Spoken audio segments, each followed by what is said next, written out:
भारत माता की जय। आजकल कर्म और धर्म के बीच की ट्वीट काफी सारी दिग्विजय सिंह और राहुल गांधी की तरफ से हो रही है। राहुल गांधी का बोलना है कि it's all about karma mister Modi ji. तो मैं सच में बोलना चाहती हूँ कि वैसे तो तुम गधे हो, लेकिन ये तुम्हारी बात सही है कि it's all about Karma Rahul.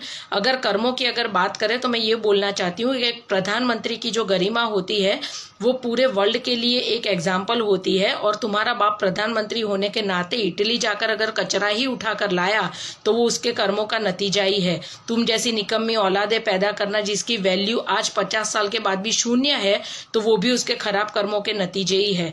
रही दिग्विजय सिंह की बात, तो मैं उसको भी बोलना चाहती हूँ कि आप जो बात कर रहे हैं, आप अगर अच्छे फैमिली से बिलोंग करते हैं, बदनसीबी से आप जहाँ पैदा हो चुके हो ऑलरेडी, तो अगर आपके माँ बाप ने आपको घटिया संस्कार नहीं दिए थे, फिर भी आप काम तो चप्पल चाटने का ही कर रहे हैं, तो इसको भी खराब कर्म ही बोलते हैं। आप अपने से छोटी 27 साल छोटी लड़की से आपने शादी करी, जिससे आपका बेटा काफी खुश नजर आता है, और शायद कल को उठ के अगर आप ना रहे तो वो आपके बेटे के बहुत काम आएगी। मैं तो एज अ मदर बोल रही हूँ, आप अगर कुछ और समझ रहे हैं तो वो आपका लुकआउट है। खराब कर्मों की अगर बात करें तो एसपीजी सुरक्षा इतने सालों से महारानी बनी बैठी थी, जो आज भिखारी बन गई है कांग्रेस की अध्यक्षा, जिसकी एसपीजी सुरक्षा भी हटा ली गई है, उसको खराब कर्म बोलते हैं राहुल। तेरी बहन जिसको लात मार के तेरे चोर जीजा जी को घर से बाहर निकाला गया, उसको खराब कर्म बोलते हैं राहुल गांधी। आज 50 साल का होने के बावजूद तू खुद अपनी जगह नहीं बना पाया और तू शून्य है। तेरी इज्जत इस देश में सिर्फ पागलों में की जा रही है, इसको खराब कर्म बोलते हैं।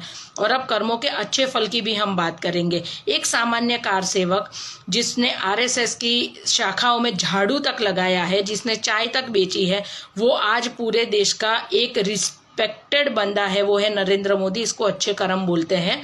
जिसने राम मंदिर का शिलान्यास किया, उसको अच्छे कर्म बोलते हैं। जिस अमित शाह को तुम्हारी पार्टी ने यूं कॉलर पकड़कर सीबीआई के बीच में डाल दिया था, आज अमित शाह के नाम से तुम्हारे पूरे पार्टी की पैंट गीली हो जाती है।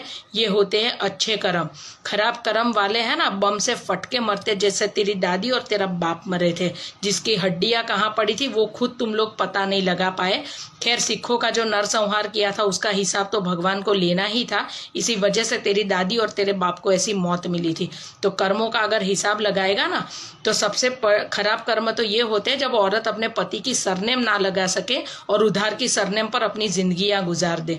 ठीक है, तो इसको खराब कर्म बोलते हैं। इज्जतदार लोगों के जो परिवार होते हैं ना, वो तुम्हारी माँ को घर में ना अच्छे काम के लिए शगुन में भी ना बुलाए, इसको खराब कर्म बोलते हैं। तो कभी बैठना सोचना ये सब चीजें। नमस्कार, वंदे मातरम, भारत माता की जय। मेरा भारत महान।